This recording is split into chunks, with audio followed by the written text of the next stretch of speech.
अऊज़ु बिल्लाहि मिनश्शैतानिर्रजीम बिस्मिल्लाहिर्रहमानिर्रहीम अल्लाहुम्मा इन्ना नस्अलुका इल्मन नाफ़िअन व अमलन मुतक़ब्बलन व रिज़्क़न तय्यिबन अल्लाहुम्मा फ़क़्क़िहना फ़िद्दीन अल्लाहुम्मा हासिबनी हिसाबन यसीरा आमीन या रब्बुल आलमीन। अस्सलामु अलैकुम व रहमतुल्लाहि व बरकातुहू। अल्हम्दुलिल्लाह, अल्लाह पाक की तौफ़ीक़ से आज हम आयत नंबर 20 एंड 21 पढ़ेंगे। तो सबसे पहले देख लेते हैं आयत नंबर 20 का तर्जुमा। बिस्मिल्लाहिर्रहमानिर्रहीम। फिर शैतान ने इन दोनों के दिलों में वसवसा डाला ताकि इनकी शर्मगाहें जो एक दूसरे से पोशीदा थीं दोनों के रूबरू बेपर्दा कर दे, और कहने लगा कि तुम्हारे रब ने तुम दोनों को इस तरह से और किसी सबब से मना नहीं फरमाया मगर महज इस वजह से कि तुम दोनों कहीं फरिश्ते हो जाओ या कहीं हमेशा ज़िंदा रहने वालों में से हो जाओ। अल्लाह अकबर। इस आयत में असल में आप देखें कि शैतान ने कैसे वसवसा डाला उनके दिलों में। तो जो वसवसा होता है ना, ये होता है वसवसा के बार बार डालता है शैतान। आपने देखा होगा, आप कोई भी अच्छा काम करने लगे तो बार बार कोई वसवसा आता है कि कोई पता नहीं हम ये कर सकेंगे कि नहीं, पता नहीं टाइम मैनेज होगा कि नहीं। तो 100 इंसान के जहन में वसवसे आते हैं, तो वो शैतान की तरफ से आते हैं। जब भी हम कोई नेक काम करने लगते हैं तो वो इस तरह रोकने की कोशिश करता है।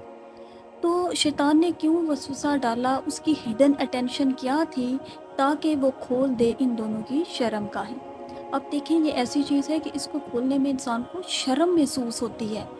तो आप देखिए, अगर किसी को बेइज्जत करना हो, जलील करना हो ना, तो ऐसा काम किया जाता है। तो आप सोचें कि कितनी घटिया और शर्म की बात है, और शैतान की कितनी घटिया थिंकिंग थी कि उसने इस वजह से ये काम किया। ठीक है, और वो आज भी ये काम करता है। देखें, लिबास में इंसान की इज्जत है, और शैतान ने इस ज़िल्लत को इज्जत का मयार बना दिया। आप देख लें कि आज की औरत जितना अपने आप को खोल सकती है ना, वो खोलती है। और ये शैतान का एजेंडा है।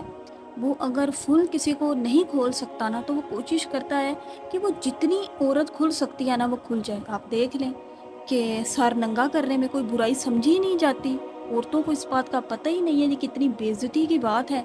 और फिर देख लें, बाजू नंगे होते हैं औरतों के, फिर टांगे नीचे से नज़र आ रही होती हैं। तो वो इस कोशिश में लगा रहता है कि कोई अपने आप को जितना खोल सकता है ना, वो खोल दे। ठीक है, तो उसके बाद उसने कहा कि अल्लाह ताला ने तुम्हें इस वजह से रोका है कि कहीं तुम फरिश्ते ना बन जाओ, क्योंकि अगर तुम फरिश्ते बन जाओगे तो फिर तो तुम हमेशा यही रह जाओगे।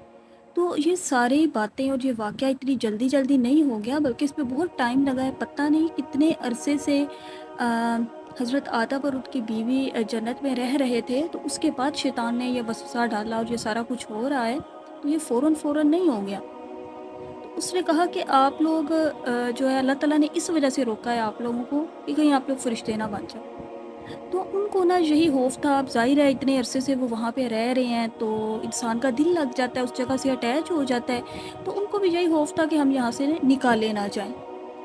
तो इस वजह से मतलब वो इसकी बात के कायल होने लगे। तो आप देख लें, शैतान हमेशा इंसान की वीकनेस से उसको पकड़ता है, वहीं से गुमराह करता है। किसी की वीकनेस उसकी औलाद होती है कि मैं औलाद की बात नहीं टाल सकती। किसी की वीकनेस उसका हस्बैंड, उसका माशरा, उसका फ़ैशन होता है कि अब देख लें, अब मैं हर चीज़ कर लूँगी लेकिन फ़ैशन के मामले में मैं मतलब नहीं कर सकती, इस बारे में कोई कंप्रोमाइज़ नहीं। तो ऐसे हम नहीं कर सकते। अगर हमने दीन में दाखिल होना है तो पूरा का पूरा दीन में दाखिल होना है। तो वो हमेशा इंसान को उसकी वीकनेस से पकड़ता है। तो इसलिए हर किसी को अपनी वीकनेस का अंदाज़ा होना चाहिए, वो वहीं से हमला करता है। जैसे उन्हें खौफ था कि कहीं हम निकाले ना जाएँ, तो उसने वहीं से पकड़ा कि देख ले भई, अगर आप लोग फरिश्ता बन जाओगे तो फिर आप लोग निकाले नहीं जाओगे। उसके बाद अब हम नेक्स्ट आयत पढ़ते हैं। बिस्मिल्लाहिर्रहमानिर्रहीम। और उन दोनों के रूबरू कसम खा ले कि यकीन जानिए मैं तुम दोनों का खैरख्वाह हूँ।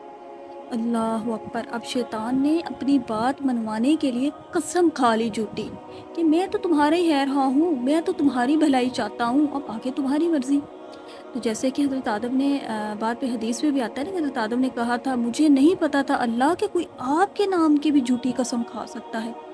अस्तगफिरुल्लाह। आप देखें कि शैतान ने कैसे वसवसा डाला, और वो हमेशा इंसान को उसकी कमज़ोरी से पकड़ता है। आप ये बात याद रख लें کسی کی کمزوری اس کی اولاد ہے، کسی کی کمزوری اس کا ہسبینڈ ہے جو اس کو پردہ نہیں کرنے دیتا، تو وہ کہتی ہے کہ بس اب ہم کیا کریں، ہم مجبور ہیں، ہمارا شوہر نہیں مانتا، ہم اس کی بات نہیں ٹال سکتے۔ تو اس کا مطلب ہے آپ نے اللہ کے حکم کے آگے اپنے شوہر کا حکم رکھ لیں۔ ہم کسی کے حکم کو مقدم نہیں رکھ سکتے اللہ کے حکم کے آگے۔ تو آپ دیکھ لیں، اور شیطان نے یہ سب کچھ کیوں کیا، اس کی کتنی گھٹیا چال تھی۔ تو شیطان کا ہر کام کا انجام بہت برا ہوتا ہے، تو ہمیں شیطان کے وسوسوں کو سمجھنا ہے اور اپنی کمزوریوں کو بھی سمجھنا ہے، تاکہ جب وہ وہاں سے اٹیک کرے تو ہمیں پتہ ہو کہ یہ شیطان ہی ہمیں وسوسے ڈال رہا ہے۔ اللہ تعالیٰ سے دعا ہے کہ ہمیں قرآن کے مطابق اپنی زندگیاں گزارنے والا بنا دے اور ہمیں شیطان کے وسوسوں سے محفوظ رکھے۔ سبحانک اللہم و بحمدک، نشہد ان لا الہ الا انت، نستغفرک و نتوب الیک۔ السلام علیکم ورحمۃ اللہ وبرکاتہ۔